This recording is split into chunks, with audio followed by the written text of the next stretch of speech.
श्री स्वामी समर्थ. तुम्हा सर्वांचं श्री स्वामी समर्थ कृपा या चॅनलवर मनापासून खूप खूप स्वागत.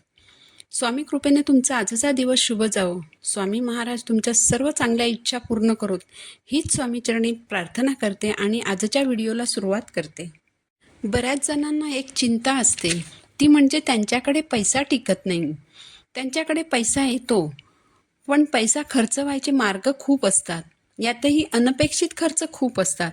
याचा अर्थ असा होतो की लक्ष्मी प्राप्तीच्या आणि प्राप्त लक्ष्मी घरात स्थिर राहण्यासाठी आपण ज्या सेवा करतो त्या सेवा कमी पडतात. काही लोक तर असे असतात की त्यांना ₹1,00,000 किंवा ₹1,25,00,000 वगैरे पगार असतो, पण महिना संपेपर्यंत त्यांच्याकडे पगारातील काही शिल्लक उरत नाही.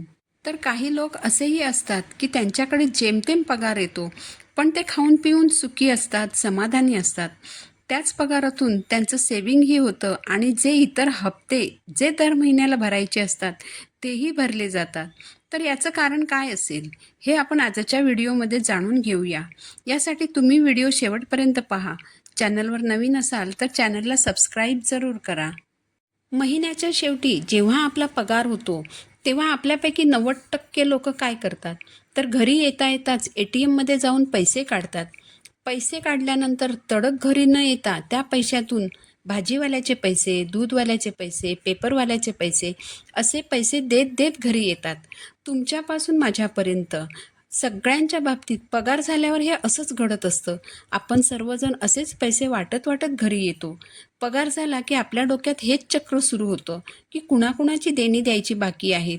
लाईट बिल, पेपर बिल, घराचं मेंटेनन्स बिल, अमुक हप्ता, तमुक हप्ता अशी यादी पगार व्हायच्या आतच मनात तयार असते. तर तुमचा पगार झाल्यावर तुम्हाला प्राप्त झालेली लक्ष्मी तुम्ही घरात न आणता जर ती रस्त्यात इतरांना वाटतच घरी येत असाल आणि घरी येता येताच तुमच्या हातातील लक्ष्मी जर संपून जात असेल, तर अशी लक्ष्मी तुमच्या घरात टिकेल का? तुम्हाला प्राप्त झालेली लक्ष्मी तुमच्या घरात यावी आणि तुमच्या घरात लक्ष्मी टिकावी, स्थिर राहावी, लक्ष्मीने तुमच्या घरात अखंड वास करावा, यासाठी काय करायला हवं? तर सर्वप्रथम म्हणजे जेव्हा तुमचा पगार होतो, मग तो कितीही असो, तो सर्वच्या सर्व पगार तुम्ही घरात घेऊन यायचा आहे आणि ही तुमची लक्ष्मी रात्रभर तुमच्या घरातच ठेवायची आहे.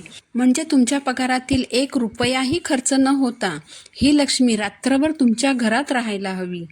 तुमच्या घरात कमावणारा व्यक्ती कितीही असोत, म्हणजे तुम्ही कमवत असाल, तुमची पत्नी कमवत असेल, तुमचा भाऊ, बहीण अशी कितीही कमावणाऱ्या व्यक्ती असतील, तरी प्रत्येकाचा पगार झाल्यावर सर्वप्रथम ती लक्ष्मी घरात आणायची आहे.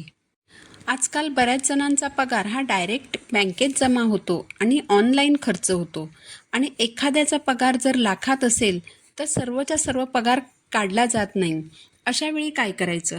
अशा वेळेस एक ठराविक रक्कम ठरवून घ्यायची आणि दर महिन्याला तेवढे पैसे ATMमधून काढून तीच रक्कम पगार म्हणून घरी आणायची. इथे एक गोष्ट लक्षात ठेवायची आहे, ती म्हणजे दर महिन्याला पैसे काढताना अगोदरच्या महिन्यात जेवढे पैसे काढले असतील त्यापेक्षा 50 किंवा ₹100 पुढच्या महिन्यात जास्त काढायचे, म्हणजे दर महिन्याला पगारात वाढ होत राहील. यानंतर या रकमेतील ₹1ही खर्च न करता ही सर्व रक्कम घरी आणायची.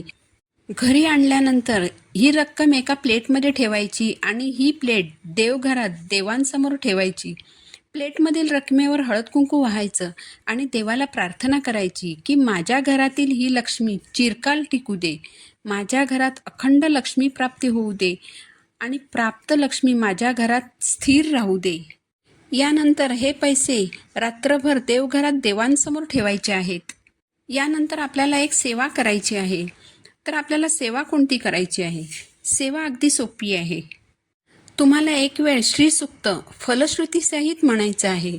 त्यानंतर एक माळ विष्णू गायत्री मंत्र म्हणायचा आहे.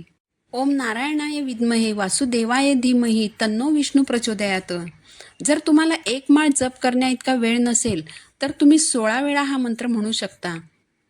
पण तुम्ही एक माळ जप करायचा प्रयत्न करायचा आहे, कारण लक्ष्मी मातेची तुम्ही जेवढी जास्त सेवा कराल तेवढी लक्ष्मी माता तुमच्या घराकडे आकर्षित होते. त्यामुळे एक माळ जप करायचा प्रयत्न करायचा आहे.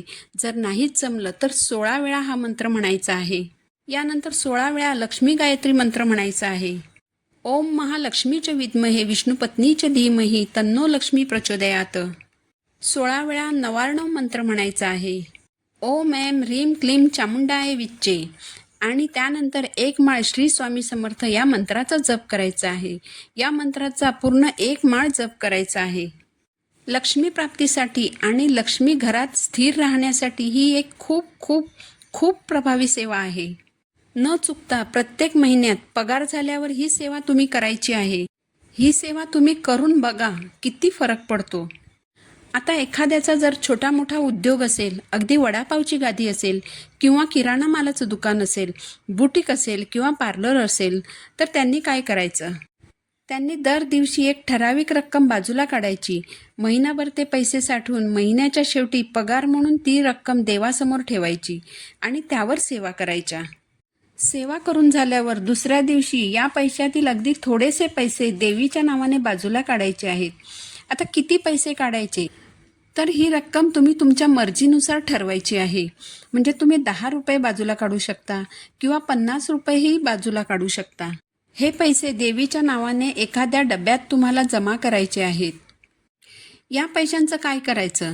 तर आपण आपल्या कुळदेवीची जेव्हा ओटी भरतो, कुळदेवीचा मान सन्मान करत असतो, अशा वेळेस ही जी देवीच्या नावाने काढलेली रक्कम असते, ती रक्कम न मोजता देवीला अर्पण करायची आहे. किंवा या रकमेतून तुम्ही कुलदेवीसाठी एखादी शृंगाराची वस्तू घेऊ शकता. तुम्ही चांदीची जोडवी घेऊ शकता किंवा तुम्हाला जी वस्तू घेणं शक्य होईल ती तुम्ही घ्यायची आहे आणि तुमच्या कुलदेवीचा मान सन्मान करायचा आहे. तुम्ही तुमचे आई वडील भाऊ बहीण सगळ्यांसाठी सगळं करत असता, पण जी तुमची कुळदेवी आहे, जी तुमच्या कुळाचं रक्षण करते, तिच्याप्रती देखील तुमचं काही ना काही कर्तव्य हे असतंच. त्यासाठी तुम्हाला कुळदेवीची ही सेवा करायची आहे.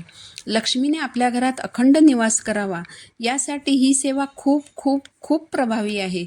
ज्या घरात ही सेवा केली जाईल त्या घरात कधीही पैशाची कमतरता होणार नाही. मग तुमचा पगार कितीही असो, तुमच्या घरात आलेली लक्ष्मी तुमच्या घरात चिरकाल टिकणार आहे. तर ही छोटीशी सेवा मला तुमच्यापर्यंत पोचवायची होती. झालेली सेवा महाराजांच्या चरणी रुजू करते. पुन्हा भेटू नवीन व्हिडिओसोबत. श्री स्वामी समर्थ.